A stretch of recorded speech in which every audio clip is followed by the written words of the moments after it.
আমি চৈতালি একদিন রাতে আমি যখন একা শুয়েছিলাম তখন আমার মামা আমার কাছে এসে আমার চাদরের ভিতরে ঢুকে পড়েছিল এবং আমার কানের কাছে এসে আস্তে করে বলেছিল, ভাগ্নি, আজকে একটা নতুন জিনিস শিখব। আমি বললাম, মামা তুমি আমায় কি শেখাবে? মা বলল, তোমায় আজ এমন একটা জিনিস দেখাব যা কাউকে বলা যাবে না। তারপর মামা বলল, কাল তোমাকে শেখাব। তারপর দিন পর পুলিশকে দিয়ে আমার সঙ্গে রোজ রাতে আমার নিজের মামা আলগা পুরুষ মানুষদের আমার ঘরের ভিতরে নিয়ে আসত এবং সারা রাত আমার মামা 2-3 জন পর পুরুষ মিলে আমার সঙ্গে সারা রাত। আমার সঙ্গে কি করেছিল বন্ধুরা, তোমরা জানলে ঠিক থাকতে পারবে না। আসলে আমি গ্রামের একজন গরিব ও অশিক্ষিত মেয়ে ছিলাম। বাবা মারা যাওয়ার পরে 2 বছর ধরে আমার মামাই আমাদের সংসার চালিয়ে দিচ্ছিল। না হলে তো আমরা মা ও মেয়ে না খেয়ে মারা যেতাম। তাই আমাকে খুব ভালোবাসতাম, খুব বিশ্বাস করতাম। এদিকে আমার 20 বছর বয়স হয়ে যাওয়া সত্ত্বেও আমার মা তো কোনোদিন আমার বিয়ের জন্য কোনো রকম চিন্তাভাবনা করত না। সে শুধু একটাই কথা বলতো, তোর মামা না থাকলে তো আমাদের পেট ভরত কি করে। কিন্তু আমার বিয়ে দেওয়ার ব্যাপারে একবারও চেষ্টা করত না বা কোনোরকম কোনো কথাই বলতো না। আমার মামা যখন 2 বছর ধরে আমাদের সংসার চালিয়ে দেয়, তারপরে একদিন মামা হঠাৎ করে আমাদের বাড়িতে এসে আমাকে বলল, আমার জন্য নাকি একটা অনেক বড় খুশির খবর আছে। মামা নাকি দিল্লি শহরে আমার জন্য একটা চাকরির ব্যবস্থা করেছে। মামার কথা শুনে তো আমার মা ভীষণ খুশি হয়েছিল, কিন্তু আমি নিজে অনেক বেশি ভয় পেয়েছিলাম। কারণ আমি অনেক গরিব ও অশিক্ষিত মেয়ে ছিলাম এবং জীবনে কোনোদিন শহরে যাইনি। তাই শহরের পরিবেশটা যে কেমন সেটার ব্যাপারে কিন্তু আমার কোনো ধারণাই ছিল না। আমি তখন আমার মামাকে বলেছিলাম, মামা, আমি শহরে গিয়ে কি কাজ করব? তুমি আমার জন্য এমন কোনো চাকরির ব্যবস্থা করেছ যে তুমি এত খুশি আছি এবং আমাকে শহরে নিয়ে যেতে চাইছ। এমনকি আমি তো সেলাই ও মেশিনের কাজ জানি না। মামা, তাহলে আমি শহরে গিয়ে কি কাজ করব? মামা তখন আমার কপালে হাত রেখে বলেছিল, আরে পাগলি, তুই এত ভাবিস না। নিজের মামার উপর ভরসা রাখো। আর এত চিন্তা করার কি আছে, আমি তোকে শহরে নিয়ে যাই এবং যেখানে নিয়ে যাবে সেখানকার কর্মচারীরা তোকে সব কিছু শিখিয়ে দেবে। আমি ওখানকার ব্যাপারে সব কিছু খোঁজখবর নিয়ে এসেছি। এমনকি কিছুদিন আগে আমি নিজে গিয়ে সেখানকার পরিবেশ দেখে এসেছি এবং সেখানে গিয়ে কিছুদিনের মধ্যে সেখানকার সব কাজকর্ম শিখে যাবে এবং অনেক টাকা মাইনে পাবে। তাহলে তোর মায়ের উত্তর কোনো অসুবিধে বা টাকার জন্য কোনো কষ্ট হবে না এবং তোর জীবনটাও পাল্টে যাবে। অনেক টাকা পয়সা জমিয়ে 1 বছরের মধ্যে তোর বিয়েটাও আমরা দিতে পারব। এমনিতেই তো তোর বয়স 24 বছর হয়ে গেছে এবং বিয়ে দেওয়ার মতো ক্ষমতা তো আমাদের নেই।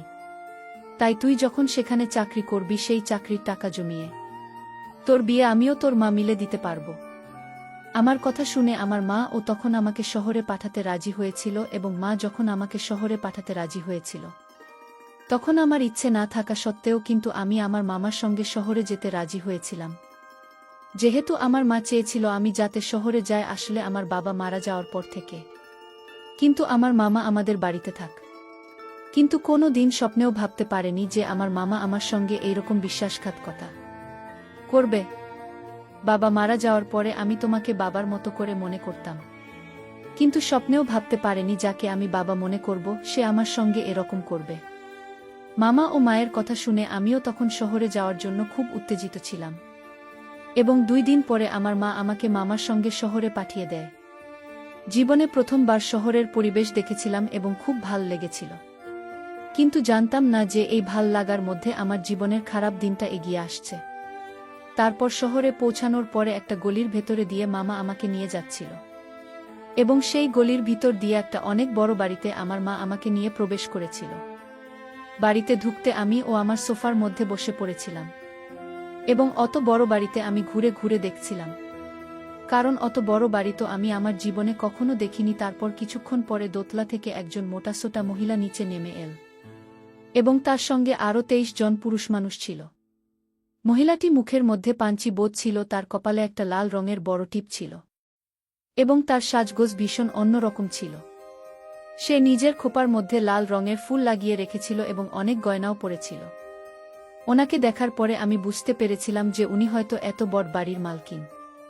তারপর আমাকে ও মামাকে দেখার পরে মামার সঙ্গে ওই মহিলার কথোপকথন শোনার পরে বুঝতে পারলাম যে মামা ওই মহিলাটিকে খুব ভালোভাবে চিনি। তারপর ওই মহিলাটি আমার পা থেকে শুরু করে উপর পর্যন্ত খুব ভালোভাবে দেখতে শুরু করল এবং আমাকে দেখার পরে আমাকে বলল, কি রে বাবু, এত বয়স্ক মেয়েকে নিয়ে এসেছিস? তুই তো জানিস আমার এখানে ৩০ বছর পরে আর কোনো দাম থাকে না। আমার মামার নাম বাবলু। তখন আমার বাবলু মামা ওই মহিলার সামনে হাত জোর করে বলল, মার্কিন, আমার ভাগ্নে কিন্তু একদম খাঁটি, আজ পর্যন্ত কোনো ছেলের সাথে কোনো কথা বলেনি। আপনি আমার ভাগ্নিকে কাজে লাগালে অনেক লাভবান হবেন। ওই সময় আমার মামা ওই মহিলার মাঝে কথাগুলো শুনে আমি বুঝতে পেরেছিলাম যে আমার সঙ্গে অনেক বড় অন্যায় হতে যাচ্ছিল। তারপর আমার মা আমার কথাগুলো শুনে ওই মহিলা আমার মামাকে নগদ ৫,০০০ টাকা দিয়ে বলেছিলেন, থেকে আর ১ টাকাও বেশি তোকে দিতে পারব না। তাই দরকার হলেই টাকাটা নিতে পারি, আর না হলে তোর ভাগ্নিকে নিজের সঙ্গে করে বাড়ি নিয়ে যেতে পারিস। তারপর ৫,০০০ টাকা হতে নিল। আমার মামা অনেক খুশি হয়ে ওই মহিলার পাথরে প্রণাম করে সেখান থেকে বেরোতেই যাচ্ছিল। ঠিক তখনই আমি সবকিছু বুঝতে পেরে আমার মামার কাছে যাচ্ছিলাম, এটা বলার জন্য যে সে আমার সঙ্গে অনেক বড় অন্যায় করেছে। কারণ আমার মামা আমাকে সেখানে ওই মহিলার কাছে বিক্রি করে দিয়েছিল। আমার নিজের মামা আমাকে ৫,০০০ টাকার জন্য বিক্রি করে দিয়েছিল। তারপর আমি যখন ওই বাড়িতে থাকতে রাজি হয়নি, তখন ওই মহিলা তার ছেলেদের দিয়ে আমাকে ধরে নিয়ে গিয়ে উপরের ঘরে বন্দি করে রাখতে বলেছিল। ওই সময় আমি কাঁদতে কাঁদতে মাকে বলেছিলাম, মামা, আমি এখানে থাকতে চাই না, আমাকে এখান থেকে বাড়ি নিয়ে চলো। তুমি আমাকে এভাবে বিক্রি করতে পারো না। আমি বাড়ি যেতে চাই, আমাকে আমার মায়ের কাছে নিয়ে চল, দয়া করে আমায় এখানে ফেলে যেও না। কিন্তু আমার মামা তো আমার দিকে আর ফিরেও তাকায়নি এবং সেখানে আমাকে রেখে চলে গিয়েছিল। তারপর ওই মহিলাটি যখন আমাকে একটা ঘরে বন্দি করে রেখে দেয়, তখন আমি অনেক বেশি অস্থির হয়ে পড়েছিলাম নিজের বাড়ি ফিরে যাওয়ার জন্য, এবং আমি ভয়ে জোরে জোরে কাঁদতে শুরু করেছিলাম। কারণ স্বপ্নেও ভাবতে পারিনি যে আমার নিজের মামা আমাকে শহরে নিয়ে আসার পরে এমন একটা জায়গায় বিক্রি করে দেবে। তারপর সেদিন সারাদিন আমাকে ঘরে বন্দি করে রেখেছিল। তারপর সন্ধ্যাবেলায় ওই মহিলাটি নিজে আমার ঘরের ভিতরে এসেছিল, যে মহিলাটিকে ওই বাড়ির সবাই কিন্তু মালকিন বলে ডাক। আমি তো ওনাকে দেখা মাত্রই অনেক জোরে কাঁদতে কাঁদতে ওনার হাতে পায়ে ধরে বললাম, মালকিন, আমাকে এখান থেকে বাড়ি যেতে দিন, আমি এইসব কাজ করতে পারবো না। মালকিন তখন আমাকে জোরে পিছন দিকে ঠেলে দিয়ে বললেন, প্রত্যেকটা মেয়ের এসব নাটক আমাকে দেখতে হয়, তাই তোকে বলে দিচ্ছি আমার এখানে বেশি নাটক চলবে না। একটু পরেই কিন্তু বিদেশি মেহমান আসবে এবং ত্বকের সাথে খুব সুন্দর করে সাজিয়ে দেবে এবং ভালোভাবে সুন্দর করে তৈরি হয়ে থাকবে, আর আমার মেহমানদের খুব খুশি করবি, এর বদলে তুই অনেক টাকা পাবি, তোকে তো আমি ফ্রিতে কাজ করাব না। তাই এসব কান্নাকাটিও নাটক করা বন্ধ কর।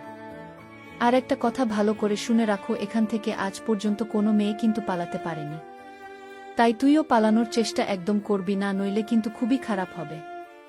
সেদিনের থেকেই আমার জীবনের সব কিছু পাল্টে যায়। আমি যেটা কোনোদিন স্বপ্নেও ভাবিনি সেটাই আমার সঙ্গে হয়েছিল। তারপর সেদিন রাতের বেলা আমার ইচ্ছে না থাকা সত্ত্বেও একটা ৫০ বছর বয়স্ক মানুষ আমার সঙ্গে সারা রাত, এমনকি ওই লোকটা যখন আমার ঘরের ভিতরে প্রবেশ করে, তখন আমি প্রথমেই ৫০ বছরের লোকটার সামনে হাত জোট করে অনেক কাকুতি মিনতি করেছিলাম। কিন্তু ওই ৫০ বছরের লোকটা আমার কোনো কথাই শোনেনি। সেদিনের পর থেকে আমি অনেক চেষ্টা করেছিলাম ওই বাড়ি থেকে পালানো, কিন্তু আমি পালাতে পারিনি। এমনকি ঘরগুলোতে একটা জানালা ছিল না, এবং সে দিনের পর থেকে প্রত্যেক দিন নতুন নতুন লোক সারারাত আমার সঙ্গে। এভাবে প্রায় ১ মাস হয়ে যাওয়ার পরে আমি বাধ্য হয়ে এটা কি আমার ভাগ্য বলে মনে করে নিয়েছিলাম। তারপর ১ মাস ওই বাড়িতে কেটে যাওয়ার পরে শহীদুল নামে একটা ৩৫ বছরের লোক আমাকে দেখার পরে আমার সঙ্গে সময় কাটাতে চাইতো এবং শেষ সপ্তাহে ৪ দিন করে আমাদের বাড়িতে আসতো এবং আমার সঙ্গে সারারাত সময় কাটান। এইভাবে ধীরে ধীরে শহীদুলের সঙ্গে আমার বন্ধুত্বের সম্পর্ক তৈরি হয়, কারণ সে সবার চাইতে অনেকটাই আলাদা ছিল। কিন্তু শহীদুল অনেক সময় টাকা দিয়ে শুধুমাত্র আমার সঙ্গে নিজের মনের কথাগুলো বলতে আসতো এবং সারা রাত ধরে আমার সঙ্গে গল্প করত। সে যখন আমার কাছে আসতো তখন নিজের দুঃখের কথাগুলো বলতো। আসলে তার স্ত্রী তাকে ছেড়ে একটা পরপুরুষের সঙ্গে পালিয়ে গিয়েছিল এবং তারপর থেকে সে নিজের মনের কষ্ট দূর করার জন্য এই বাড়িতে আসে এবং ধীরে ধীরে আমাদের মাঝে অনেক ভালো বন্ধুত্বের সম্পর্ক তৈরি হয়। এতটাই হয় যে সেদিন না থাকতে পেরে আমি নিজের মনের সব কথা কিন্তু শহীদুলকে বলেছিলাম যে কিভাবে আমার নিজের মামা শুধুমাত্র ৫,০০০ টাকার লোভে আমাকেই বাড়িতে বিক্রি করে দিয়ে চলে গেছে। এভাবে আমার প্রায় ওই বাড়িতে থাকতে 7 মাস হয়ে যায়। তারপর সেদিন যখন শহীদুল বাবু আমাকে একটা কথা বলেছিল তখন আমি ওই কথাটা নিয়ে অনেক ভেবেছিলাম। আসলে শহীদুল বাবু আমাকে বলেছিল, তোমার মামা না হয় তোমাকে এখানে বিক্রি করে দিয়ে চলে গেছে, কিন্তু তোমার মা কি তোমার একবারও খোঁজ খবর নেওয়ার প্রয়োজন মনে করেনি? এতদিন হয়ে গেছে, তোমার মা তো তোমাকে দেখে যেতে পারেন। সেদিন শহীদুল বাবুর কথা শুনে আমার মনেও কিন্তু খটকা লেগেছিল। ওদিকে শহীদুল বাবু অন্য পুরুষদের হাত থেকে আমাকে রক্ষা করার জন্য প্রত্যেকদিন রাতে মালকিনকে অনেক বেশি টাকা দিয়ে আমার সঙ্গে গল্প করত। এবং এইভাবে আমি যখন একদিন মা হয়ে যাই তখন আমি খুব ভালোভাবে জানতাম যে শিশুটি কার। আমি যখন মা হয়েছিলাম আমি আর বাড়ির কাজ করতে পারতাম না। তারপর 10 মাস পরে যখন আমার বাচ্চা হয়, তখন আমার বাচ্চা হওয়ার 1 মাস পরে আবার মালকিন আমাকে কাজে লাগিয়ে দেয় এবং আমি একটা কন্যা সন্তানকে জন্ম দিয়েছিলাম। এবং এতদিন পরে যখন আমার প্রথম গ্রাহক আসে তখন তাকে দেখা মাত্রই কিন্তু আমি তাকে খুশি হয়েছিলাম, কারণ সেদিন শহীদুল এসেছিল। তখন আমি তাকে এটা বলিনি যে আমার সন্তানটা তার সন্তান, কিন্তু আমি তাকে এটাও বলেছিলাম যে আমি আর এখানে থাকতে চাই না, কারণ আমি খুব ভালোভাবে জানতাম যে আমার মেয়ের বড় হওয়ার পরে কিন্তু মালকিন আমার মেয়েকেও এরকম কাজে লাগিয়ে দেবে এবং তার ভবিষ্যৎ তো খারাপ করে দেবে। তাই যেমন করে হোক আমি আমার মেয়ের ভবিষ্যৎ ভালো করার জন্য সেখান থেকে পালানোর উপায় খুঁজছিলাম। এবং সেদিন আমি শহীদুলকে বলেছিলাম যে যেমন করে হোক না কেন আমাকে যাতে এখান থেকে আমার মায়ের কাছে গ্রামের বাড়িতে রেখে দিয়ে আসে, তাহলে তার এই জয় আমি জীবনে কোনোদিন ভুলব না। আমার সব কথা শোনার পর শহীদুল ও আমার সাহায্য করতে রাজি হয়েছে। তার 3 দিন পরেই শহীদুল মালকিনকে 3 গুণ টাকা বেশি দিয়ে আমাকে বাইরে ঘুরতে নিয়ে যাওয়ার কথা বলেছিল এবং টাকা বেশি পেয়ে মালকিন মঞ্জুলবাবুর প্রস্তাবে কিন্তু রাজি হয়ে গিয়েছিল। কিন্তু মালকিন আমাকে আগেই বলেছিল যে আমি নিজের বাচ্চাকে যাতে বাড়িতে রেখে যায়, মানে মালকিনের কাছে যাতে রেখে যায়, আমার বাচ্চাটাকে মালকিনের কাছে রেখে যেতে হবে। এবং আমি এই প্রস্তাবে কিন্তু রাজি হয়েছিলাম। তারপর সেদিন আমিও শহীদুল যখন চুপচাপ আমার গ্রামের বাড়ির জন্য রওনা দিই তখন কিন্তু শহীদুল বাবু আমাকে ট্রেনে বসে দিয়েছিল এবং আমার হাতে 5,000 দামের একটা মোবাইল ফোন দিয়েছিল ও তার আরেকটা মোবাইল ফোনের নাম্বার আমাকে দিয়েছিল, বলেছিল কোনো কিছু অসুবিধা হলে আমি যাতে তাকে ফোন করি, আমি তোমার সাহায্য করার জন্য এগিয়ে আসে। এই কথাটা শহীদুল বলেছিল এবং মালকিন কিন্তু এরা জানত না যে আমি আমার ব্যাগের মধ্যে আমার বাচ্চাটাকে চুপচাপ ধরে নিয়েছিলাম, যেটা বাড়ির কেউ জানত না। তার পরের দিন সকালবেলা আমি যখন আমার গ্রামের বাড়ি পৌঁছে যাই তখন আমার মা আমাকে 1-1.5 বছর পর দেখে খুব খুশি হয়েছিল। কিন্তু সেদিন রাতে আমার মায়ের আসল চেহারা দেখে তো আমার মনে হলো আকাশটা আমার মাথায় ভেঙে পড়ল। যখন আমার নিজের মা আমাকে ঘরের ভিতরে ডেকে আস্তে করে সব কিছু বলেছিল যে আমি বাড়ি থেকে আমার বাচ্চা মেয়েটাকে নিয়ে পালিয়ে চলে এসেছি, তখন আমার মামা বাড়ির মালকিনকে ফোন করে সবকিছু বলেছিলেন। আমি যখন আমার মায়ের সত্যিটা জানতে পেরেছিলাম তখন আমিও লুকিয়ে শহীদুলকে ফোন করে সবকিছু সত্যি কথা বলে দিয়েছিলাম। এবং আমি তো স্বপ্নেও ভাবতে পারিনি যে আমার মতো একজন মহিলার সাহায্য করতে শহীদুলের মতো একটা ভদ্রলোক এগিয়ে আসবেন। তারপর সেদিন রাতে ওই বাড়ির মালকিন তার 23 জন চাওলাকে নিয়ে এসেছিল, আর এদিকে শহীদুল পুলিশ নিয়ে হাজির হয়েছিল। তারপর আমি আমার সমস্ত কথা পুলিশকে খুলে বলি। তারপর মামা এবং মার্কিনকে এই নিষিদ্ধ ব্যবসা করার জন্য তাকে পুলিশ ধরে নিল, আর আমার মা আমার